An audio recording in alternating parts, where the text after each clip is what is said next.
So what is your name, and could you spell it out, please? Rob Perry, Robpery. Well, tonight I'm DJing at a local venue called Spiral here in Lansing, and I'm a resident DJ there for a Thursday night that we have. It's called Switch, and play electronic dance music, techno, house, trance, all that kind of stuff.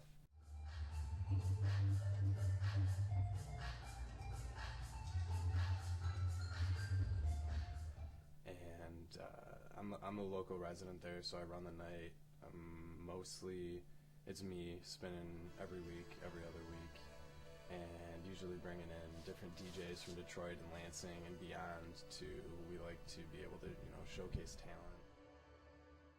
As a resident DJ, you're there every night when the night's going on, and it's kind of your show, I guess. Can decide who's playing and when and all that kind of stuff. In Lansing, I've played at Spiral and Max Bar and this other venue called Club Excel. Done a few gigs there, and another place called Rick's American Cafe. There aren't really. It's kind of hard being in a college town, East Lansing, Michigan State University. Most people want to hear top 40 hip hop stuff like that. Just because most college students want to hear that for party music, I guess. Aside from that, not many in Lansing, just because there aren't many venues that play that type of music. But outside of Lansing, I've played at Nove Lounge in Ferndale. I opened up for Armada Music artist Blake Jarrell there. Played a few gigs in Hamtramck. Actually did an after party for the Detroit Electronic Music Festival last weekend at a place called Trowbridge House of Coffee, which is really cool. Small venue with really good sound, good vibes.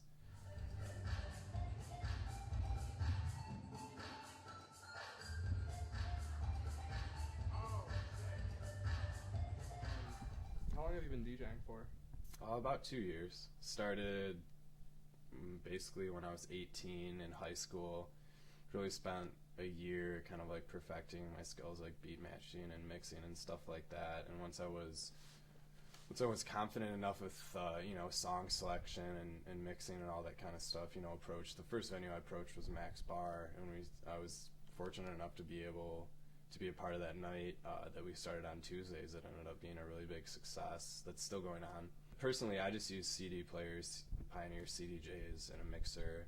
A lot of people use vinyl and stuff too, but the basic technique for beat matching, which is really the first skill you need to master in order to, at least for house and techno music, what I play, in order to be good at performing with that, is beat matching. And basically, you have songs I play range in between 124 to 138 beats per minute, and so you've got to whatever beats per minute the song that's playing live, through the speakers, you have that going, and then you'll queue up your other track, and play that, find the first beat, cue it, and play it, and then basically you've got on a CD player the jog dial to speed it up temporarily, or the actual thing where you can turn it, the pitch control where you can turn it faster or slower too. So basically utilizing those two mechanisms, you speed up or slow down the song.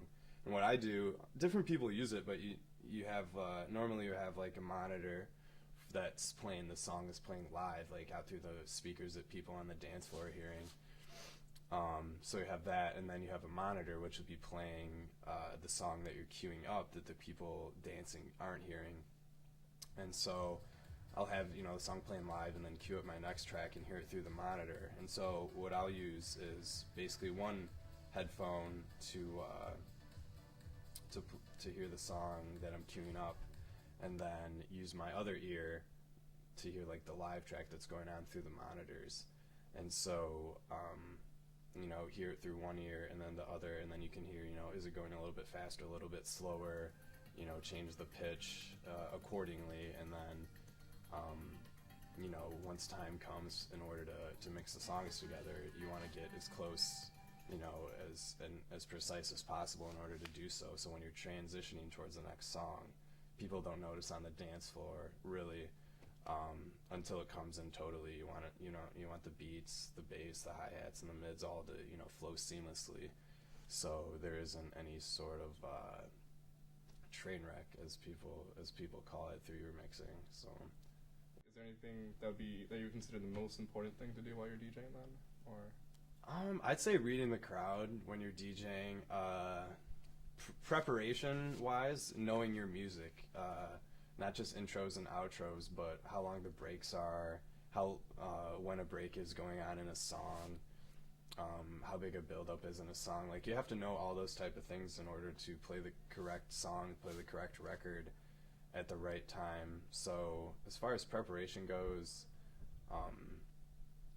I would say, knowing your music. But when you're playing, the most important thing I'd say is reading the crowd. Any last comments like on the venue itself that you'd like to mention, or?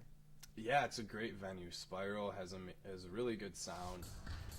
From all the venues I've been to in Lansing, Spiral has the best sound out of all of them, at least for the music I play, for house and techno and dance music. Great subs, great bass.